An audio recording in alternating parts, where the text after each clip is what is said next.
Imagine this. You're on a late-night bus, tired and ready to get home. The driver barely speaks. The passengers avoid eye contact, and the road stretches endlessly into the dark. Suddenly, the bus stops in the middle of nowhere. No lights, no houses, just endless trees. You think it's just a breakdown, until you realize the darkness outside isn't empty. This is the story of a midnight ride to the haunted woods. Hold on tight, because this is one ride you might not come back from. It was one of those nights where the world feels off. The air was heavy, the kind that makes you feel like you're being watched, even when you're alone. I had missed the earlier bus, so this was my last chance to get home. The bus finally arrived, its headlights cutting weakly through the fog. I climbed aboard, greeted by the smell of dampness and old leather. The driver gave me a brief glance, his face shadowed under his cap. He didn't say a word, just closed the doors with a hiss and started driving. The passengers were few, a young couple whispering to each other near the front, an older man with a cane sitting silently by the window, and a woman in a hooded coat gripping her purse tightly. I chose a seat in the middle, close enough to the others to feel less alone, but far enough to keep to myself. The bus moved steadily through the night, the hum of the engine lulling me into a daze. Outside the window, the city lights faded, replaced by endless stretches of dark countryside. The further we went, the darker it became. Even the moon seemed to vanish, leaving nothing but the bus's dim interior light to keep the shadows at bay. I wasn't sure how much time had passed when it happened. The bus jolted to a stop, throwing me forward in my seat. "What's going on?" the older man asked, his voice breaking the tense silence. The driver didn't respond. He just sat there, staring out the windshield, his hands gripping the wheel tightly. I leaned over to look out the window, but all I could see were trees, tall, gnarled trees that twisted upward like skeletal hands clawing at the sky. We were in the middle of a dense forest, the road ahead barely visible in the faint glow of the headlights. The young couple looked at each other nervously. "Is there something wrong with the bus?" the woman asked, her voice trembling. The driver finally spoke, his voice low and strained. "We'll have to wait here. There's something in the road." "What do you mean, something?" the man with the cane demanded. The driver didn't answer. Instead, he turned off the engine, plunging us into an uneasy silence. The only sound was the creaking of the bus as it settled, and the faint rustling of leaves outside. At first, we all just sat there, waiting for the driver to make a move. But then we heard it, a low, guttural sound coming from the darkness outside. It was faint, almost like the wind, but there was something unnatural about it. "Did anyone else hear that?" I whispered, glancing around.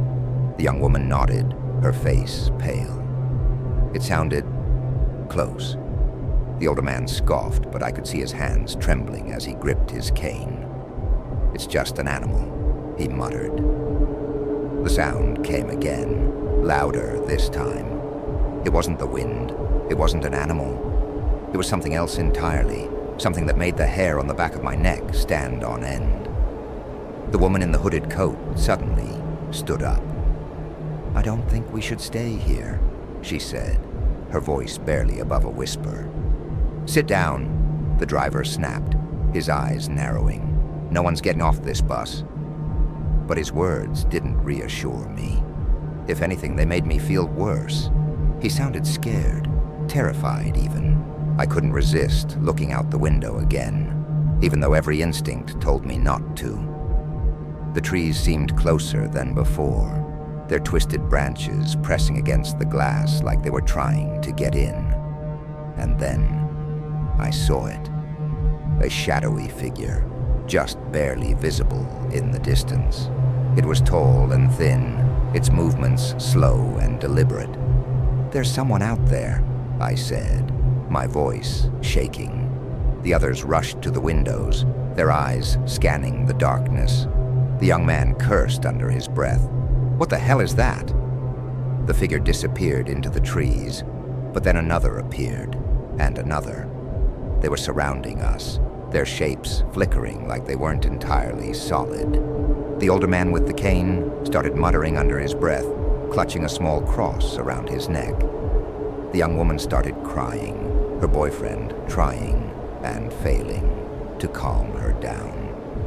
The driver stood up, his face pale. "Everyone stay calm," he said, though his voice betrayed his own fear. Don't open the doors." No one had any intention of opening the doors, but deep down, I knew it didn't matter.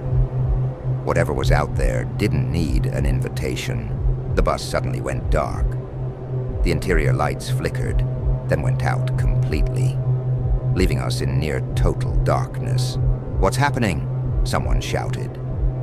Before anyone could answer, the bus rocked violently, as if something massive had slammed into it. The hooded woman screamed, and when I turned to look, she was gone. Her seat was empty, her purse lying on the floor. "Where is she?"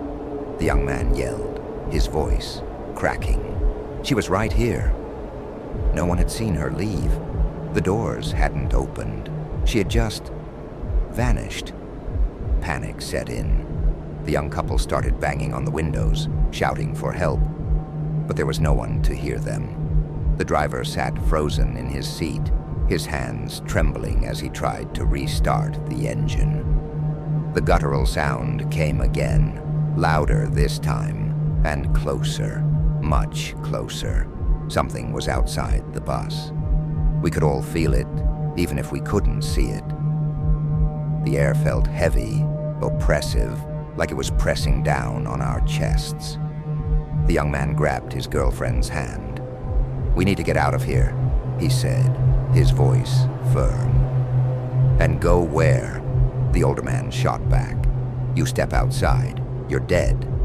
"We're dead if we stay here," the young man argued. Before anyone could stop him, he rushed to the doors and forced them open.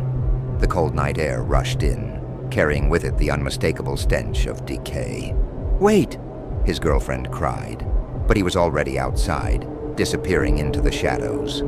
We waited, holding our breath, but he didn't come back. Then we heard the scream. It was cut off abruptly, leaving an eerie silence in its wake. The young woman collapsed into her seat, sobbing uncontrollably. The rest of us just sat there, paralyzed with fear. The driver finally managed to restart the engine. The headlights flickered to life, illuminating the figures outside. They were closer now, their faces pale and twisted, their eyes glowing faintly in the dark. They weren't human. "Hold on!" the driver yelled, slamming his foot on the gas. The bus lurched forward, barreling down the narrow road. The figures didn't move out of the way. They just stood there, their bodies disappearing into mist as the bus passed through them. For a moment I thought we were safe, but then the bus started to slow down again. The engine sputtered, then died completely. No, the driver muttered, frantically turning the key. And that's when I felt it, a cold hand on my shoulder. I turned around, and there it was. One of the figures inside the bus, staring at me with hollow eyes. I don't remember how I got off the bus. The next thing I knew, I was running through the woods, the sound of whispers following me. When I finally reached the edge of the forest, the bus was gone. There was no road, no lights, just an empty field. I thought I had escaped, but as I turned to look back, I saw them. The figures standing at the edge of the trees, watching me, and I knew this wasn't over. The bus might be gone, but the haunted woods would always be waiting for the next midnight ride.